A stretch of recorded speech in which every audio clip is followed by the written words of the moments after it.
যে কোনো একটি গণ অভ্যুত্থান কিংবা রাষ্ট্রের শাসকদের বিরুদ্ধে বিদ্রোহ এটা কখনই রাষ্ট্রের একদিনের কর্মকাণ্ডের দ্বারা সংগঠিত হয় না।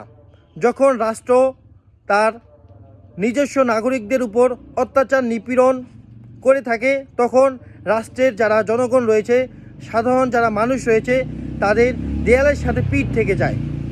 এর পরিপ্রেক্ষিতেই তারা সর্বশেষ রাষ্ট্রের প্রতি বিদ্রোহ কিংবা গণ অভ্যুত্থানের মতো কর্মকাণ্ডকে বেছে নেয়।